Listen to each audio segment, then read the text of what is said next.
Hey YouTube, welcome back. We're here with another low-level Guild War. Today we're going up against TeamKawaii2. So if we look at this guild, they're really low level. We're not really breaking in to even conquer level opponents. So this will be really easy. We should have some fun with this one. I can kind of pick some wonky teams. I'm not sure I'm going to, but we'll see what happens. But before we get started, there's something that I've been informing my guildmates about, and apparently it's not common knowledge, that you can see roughly how strong your opponents are before you fight them. I'm surprised that not everyone knows this, but it's worth mentioning. If you look at Kawa Ricardo, he's the green health number +3 that we have here. You can see that he has 1 silver star. Let me put my mouse over. You can see he's got 1 silver star. That means that when he registered, he was Fighter 1. So that means he's going to be around the 1200 arena ranking, between 12 and 13, I think. If you click on his name, you can see his current arena ranking, which is Challenger 2. So if you're ever wondering, like if you ever get to a guild war and it's your turn and you're going to be the hero and save the day, you can kind of see where your opponents are at. So I know that I'm a Conqueror 1, Conqueror 2 player, and I look at opponents like these, and I know that I can take my pick of the litter. So that's what we're going to do today. So we're going to go through and we're just going to hit some healthy opponents. I mean, we got level 30s in here. This is level 47. Definitely not remotely close to a high-level guild war. But we're gonna have some fun with this. So what I want to do today is just AI abuse. The idea is we will take their units and point them where we want them to go. So for example, with his first team, he presents just two elements, fire and wind. That means if I put a water unit and a brain. If I put a wind unit and a water unit, and I only have one of each, I know where all their attacks will go. So if I grab my big fat panda, I know that both Rakan and Kumar will attack my panda. And again, just like the other day, if I take someone beefy like Rena, I know that Bernard will go at my Rena. Bernard will armor break my arena, but it won't matter because Bernard will be the only one attacking my arena. The other two will be far too distracted taking on my panda. This leaves me a free slot. I can take any light, fire, or dark monster in this last slot, and I know that that monster will go untouched. So you have options. We can go support, and with that support we can protect Rena and Feng Yang. Or we can go aggression. We can grab someone like a Theomars and go all out to try to remove people. Since their two main units are going to be very durable, so Rakan has that 50% HP leader skill, and Kumar is just ridiculously tanky by default, I'm going to grab someone who can really bring them down a peg. But it has to be fire, dark, or light. So I think I said Theomars like 2 seconds ago. No can do. So, a good fire unit, a light unit, or a dark unit. I have not been blessed with many light and dark, so let's go ahead and grab Bella. Why Bella? Bella isn't going to take them down a notch. What Bella's going to do is allow me to strip off the buffs on Rakan, and I don't think Rakan is going to be that scary. Bella also brings armor break, which is super important. Second team, they're all water, which means if I take a fire unit, they will all go at that fire unit, with the exception of Theomars, because Theomars' passive says, I'm going to do what I want. So, what I'm going to, or we have the option of outspeeding them. If we outspeed them, then we can just go for a nuke comp, and we can try to kill them all before the battle gets going. Which should we do? Should we do a coin flip? Do I have a coin? Heads or tails? I feel like we need a coin flip. Here we go. Alright. We will say heads, we go nuke comp. Tails, we go AI abuse. We got tails. So, like the master plan, we're going with AI abuse. Alright, so let's put a fire tank up here. So I'm gonna put Kumar in there. Kumar is really beefy. I think mine's just shy of, he's just over 40k HP, actually. So he'll do. What else can we do? If we really want to abuse the AI, I can throw in Tessarion. Tessarion will let me turn off Theo's passive, which will then force him into attacking either of those 2 units, which frees us up to put in the wind unit of our choice.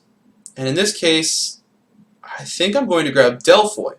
The reason I'm grabbing Delphoid is because I already know I'm going to lose the speed battle.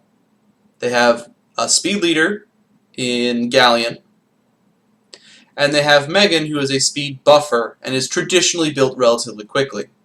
So the objective with Delphoid will be is to put up an immunity buff on my team so that they are protected from Theo's armor breaks and Galleon's armor breaks. I mean, all this could go completely wrong. They could speed beat, Galleon could armor break, and Theo could just pop somebody. We'll find out. With the Tessarion lead, I'm hoping that we can resist the armor break. So we'll start here and we'll see what happens. I have the YDCB stuck in my head. His little exit credits.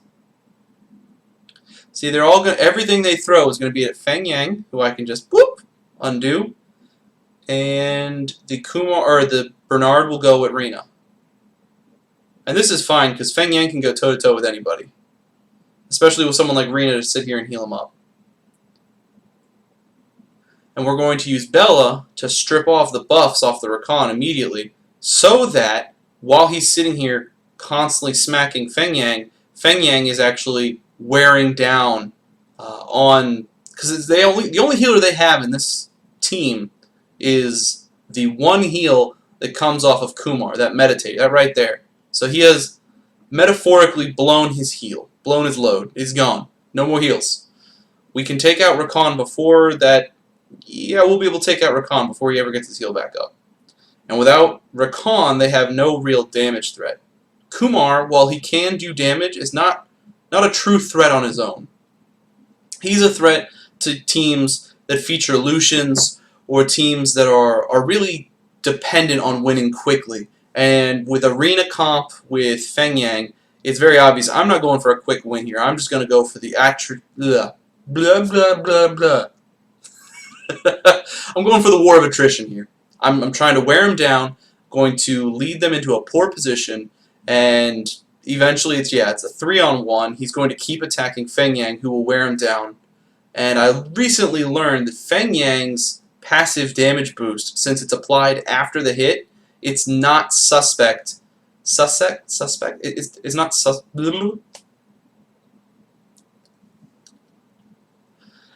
It doesn't apply to, it applies to fire units just fine. Alright, so their team is surprisingly slow. I actually got off my turn first. My Teza is a little quick, but he's sub 200. So, this guy clearly belongs in Fighter 1 or Fighter 2. So by disabling Theomars's passive, we have really taken a chunk out of his ability to attack wildly. So now I know he will go at a fire unit, and the instant I apply, oh geez, I have options for days now. I can now take it away by increasing its cooldown, and now we can just kill the Theomars. Without the Theomars, they have no damage threat on their team, and I'm so confident that without his passive, he's not a threat, that I'm just going to sit here and just let it run on auto. So again, this is what I mean by AI abuse, and I've watched a lot of really good players do it, and I'm sure if you watch any of their streams, and you should, if you're watching my video, you need to go watch a really good player's video. Like, get out of here. That's right, leave. Leave. Thank you for clicking. I really appreciate your time. Go watch someone awesome because they're better than me. Anyone still here? Am I alone? Alright, so by abusing the AI, you can force them to attack who you want and then take favorable units to cover your weaknesses. So for example, in this fight they had Galleon and Theo. Both are armor breakers, and with the armor break they'll do massive damage. So I took 2 units that are fairly tanky, my Tessarion and my Kumar, and then I put on Delphoid to cleanse off that armor break and then apply immunity so that the armor breaks couldn't be reapplied. So you're basically covering your bases after the fact. So I thought there were more green HP people, but we're going to be picking on Barbosa 2P. This just feels dirty. So here's what we're going to do. We're only going to use 4 units to make this fair. Only using 4 units. If my guildies are watching this, don't do as I do. Like, play to win. And I'm going to say no nat 5s as well. So I have to use 4 units, and they have to be 4 stars and below. So that'll be the rule. So on this first team, their big damage dealer is Julian. He's only 35 though, and then they have Veramos, of course, who is a threat in himself. So what 2 4-star-ish monsters can we use here? So I don't want to pick a water unit is really what I want to avoid. I want to stick to fire. So maybe, actually we can do this. They have no healer. So we'll go with 2 really farmable monsters. They're good monsters anyway. Veramos will cleanse off the armor breaks that Galleons puts down. Bella comes with the heal, and between the 2 of them we should be able to wear them down. And then the second team, we have to worry about armor break, but I'm going to grab Joltank, to soak up their Bella. He's kind of neutral to all of them as well, so that's really going to help. And so they have a Casus who's going to put on an anti-crit buff and shield. Is that what she does? An anti-crit buff and shield. So I'm not going to get a lot of crits here. I kind of want to put somebody who's either fire or water so that Roke doesn't do anything crazy. So we're going to grab Chilling, the Dragon Slayer. Alright, let's see how this does. Yeah, I know. So the idea with the first team, we have Veramos and Bella. This guy's really low level. I should be way faster. Probably. No, that's a go-go gadget galleon. But unfortunately for him, oh jeez. Turn away now, for this guy is about to get pulverized. Ugh. Yeah, this is totally worth putting on YouTube. Again, I will post this because I'm trying to get back in the habit of posting videos, but maybe I'll hit one of their +3s after this. They were in the fighter ranks. At least their teams will be thought out. I mean, this guy's teams were good. Okay, so this team was a armor breaker and a Galleon and Julian, which is a solid combo, and then Veramos. I mean, not the worst team. I don't like Veramos in that team. I would have liked someone else to help speed buff, like a Bernard would really help that out instead of Veramos. For the second team here, it's kind of already over. It's kind of disappointing, but now that there's the armor break on my Joltank, they'll just keep going after Joltank and hurting themselves, and Chilling's going to take away all their buffs. So let's look at the second team. He has a Casus lead. I don't even know what her leader skill is. Maybe Resistance, Roke, and Bella. Bella is great, but I feel like if you would have taken that Veramos from the first team and replaced a Casus with Veramos, so we had a Veramos leader with Roke and Bella, that kind of gives you the traditional healer, damage dealer, and oh geez, I already hit a +3, so I can't hit another +3 because guild rules. Oh, I hit a +0, so that's basically the same as hitting a 1, 2, and 3, right? Because instead of hitting a 1 and a 2, I'm hitting a 0 and 2 3s. I'm gonna say that counts, so we can hit this #1 player on their team, Rod Camp, just because it's more entertaining than picking on those little guys.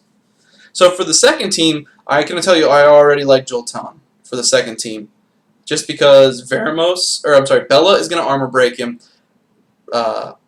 Vertihile is going to keep critting into him, and they're all going to die. So all I got to do, I'm going to actually grab, who can I grab to really bolster his health? We'll grab, where's my Sekhmet? We'll grab Sekhmet to give the HP boost. They will all attack at Joltan, and just for reinforcement, we'll grab a healer. Who's a good healer for this? Who's somebody fun? Rena? No, I'm done with Rena. We already used her once today. That's something I should do. Not use units more than once. Have I used anybody twice? I don't even know. Grab Orion. We'll throw Orion in there for giggles. because Orion's pretty fun. So this first team, I actually really dread fighting that exact comp. I really do not like fighting into Theo plus Ritesh and Chloe. I'm sorry, Chloe, Chasun. Anytime you see a Theo plus Chasun, you know you're in for a long day. So I'm going to grab the Theo Killer 9000 and probably 2 fire units, and then we'll just go off to the races. I like using my Kamon to prevent Theos from getting major damages off, and I'm going to grab my Ganymede so that I can take away Chasun's heals or Theo's passive, whichever is more convenient whenever this gets going. So yeah, I really appreciate, if you're still in the video at this point, I really appreciate people watching. I'm trying to get back into the YouTube thing. I did it a lot with Diablo 2 back in college, and I had a little bit of a following, but nowadays I'm just so out of it. Wow. I feel like each and every one of those units must be on some sort of stat on 2. They're so slow. My Panda is outpacing them, and I think he's got like 130 to 150. He's real slow too. So we're going to take away Theo's passive right off the bat, just to get rid of it. And we're going to heal block on it is Ritesh. I almost called him Rakan, but okay, so that worked out brilliantly. And I feel like at this rate, my Ganymede's going to be up again before, yeah. So now I can take away her heals. And they are just, this is bad. So you don't want to ever, this guy has no speed on this team. And without any speed whatsoever, there's just no way for him to salvage this fight. So he's going to go ahead and put a defense break on my units, but it doesn't matter. Chasun's abilities are on cooldown, and she's going to get Wind Panda sliced and diced, and that's the end of that. So, lesson here. So Chasun should be on speed on 2. You want your Chasun to be ever so slightly faster than your Theomars. That's pretty much your rule of thumb. For 2 reasons. One, if your Theo gets hit really hard and you didn't win the speed fight, you can then use Fallen Blossoms on him, which will fill his health, and then refill Chasun's attack bar because she went first, so his attack bar is still full. And then on top of that, it'll allow her to use Amuse and give him the attack buff before he does his move, in the event that he doesn't actually need the Fallen Blossoms. So again, this looks like another team with no speed, so we're just going to hit Harmless Prank. We got the armor break on Veramos. I'm going to use Charming Voice on Bella. So the reason I'm using that is because Charming Voice sets their cooldowns back to max. So this will take away Bella's heal. So Bella will no longer be able to salvage whoever I mess up. And then I'm going to use Surprise Attack, which does damage based on Jolton's max HP to Veramos. Oh, and I got the stun, which is pretty sweet. I'm going to Defense Break. So now everything's going to go at Jolton. It's all Jolton from here on out. They got the Defense Break on Jolton. And unfortunately, they're all stunned, which means Jolton is not ever going to get hit with the defense break on because he's just so much faster than these guys. Which is really disappointing. At least Bella's going to turn on Jolton here in a second. Or get stunned for days. So yeah, I'm kind of disappointed. I thought these guys would be a little bit stronger of a guild, and the video would be more entertaining. So that's going to be it for this week, guys, or today. Hopefully there'll be some better Guild Wars this week for my guild, and I can show you some more entertaining videos in this one. I really like if you have a Sekhmet, she's an amazing unit. So when you first glance at her, none of her skills are like, wow! But she is so good, so good. Everything she does. I have mine on Despair and whatever else has good enough stats. But Despair Sekhmet can put down so much crowd control with defense breaks, heal blocks, glancing blows, and stuns. And then the fact that she can do this for actually, it's an amazing damage multiplier. But the fact that she can hit them really hard, strip off all of their buffs, and put them on max cooldown is just devastating. So if you have Sekhmet, build her. I really appreciate you watching, and I'll see you in the next video.